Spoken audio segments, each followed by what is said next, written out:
All right, today we're going to do something ambitious. We're going to build a web service from the ground up and figure out how to take it from just a handful of users to millions. We're going to see exactly what it takes step by step to handle that kind of mind-boggling scale. I mean, have you ever really thought about it? Every single time you scroll your feed or watch a video or send a message, you are plugging into this massive, invisible machine. Today, we're going to pull back that curtain and see how it's all built to handle millions of people, all at the same time. So, where do you even start? Well, like most great things, you start small. You start with a simple setup, and then you face a very big, and honestly, a very good problem to have. What happens when your creation gets popular, like really popular? In the very beginning, things are usually pretty straightforward. You've got a user on their phone or laptop, and they make a request. That request zips over to a single web server that does all the heavy lifting. And if that server needs to save or get some data, it just talks to a single database.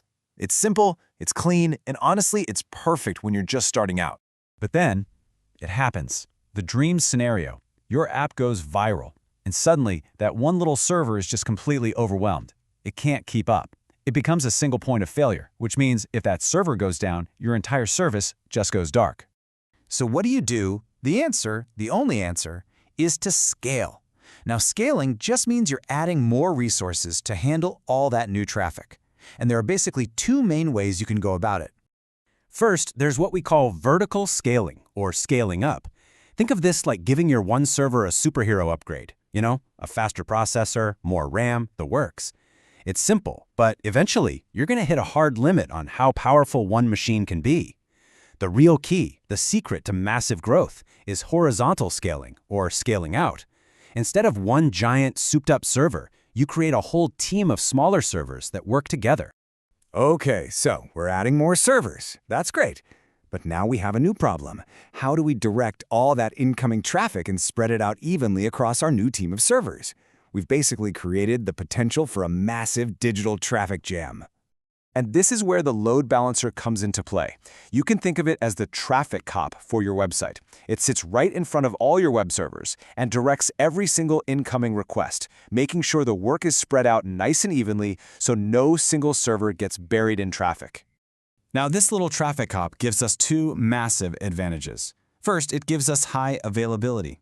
If one of our web servers suddenly fails, no problem. The load balancer sees that, instantly stops sending traffic its way, and reroutes everything to the healthy servers. That's called failover, and it's what keeps your site online. Second, it makes scaling out a total breeze. As your traffic keeps growing, you just keep adding more servers to the group, and the load balancer immediately puts them to work.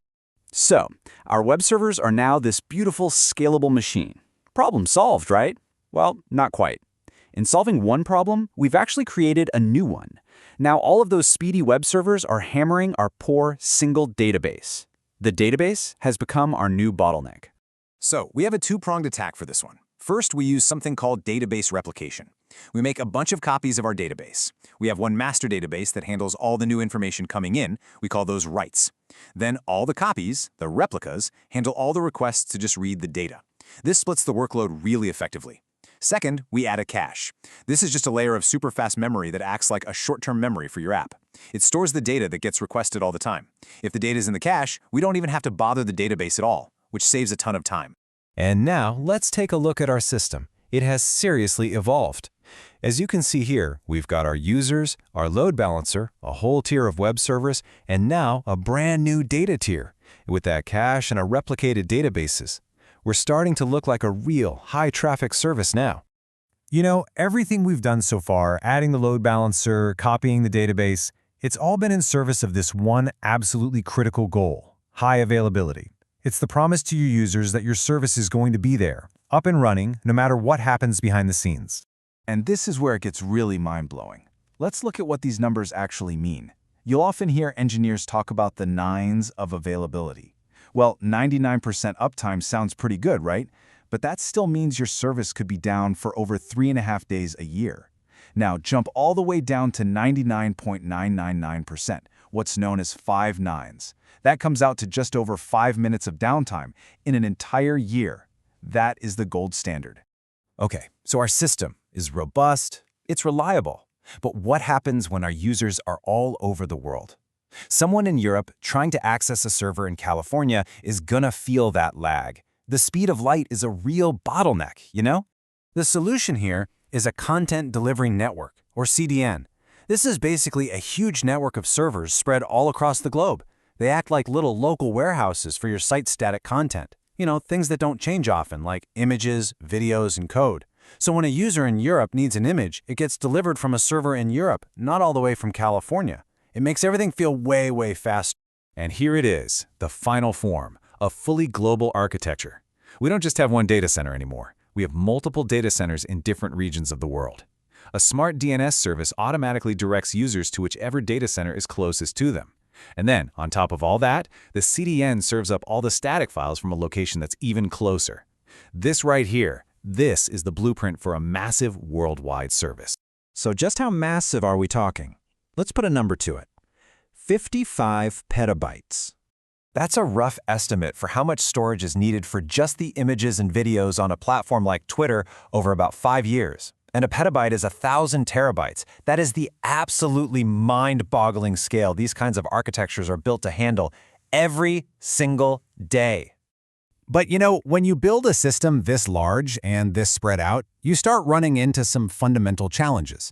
There are trade-offs that are just plain impossible to avoid. This is all described by something called the cap theorem. You can almost think of it as a law of physics for distributed systems. It states that out of 3 very desirable properties, you can only ever have 2 of them at the same time. So those 3 properties are consistency, availability, and partition tolerance. Consistency means everyone sees the exact same data at the exact same time. Availability means the system is always up and responding to requests. And partition tolerance means the system keeps on working even if the network connecting the servers breaks down. And here's the real kicker. In the real world, networks fail. It's a fact of life. So you have to design for partition tolerance. That means the real tough choice that engineers have to make every single day is between perfect consistency and perfect availability. You can't have both. And there you have it. We have gone on a journey from a single server to a globally distributed, fault-tolerant system capable of serving millions. We've just walked through the fundamental blueprint that powers so much of our digital world. We've seen how these systems solve for traffic, for data, and for distance. So the next time you pull out your phone and you refresh your feed, just take a second. Think about the load balancers, the caches, the CDNs, and all of that incredible engineering working together in perfect concert just for you. And that is how you scale to millions.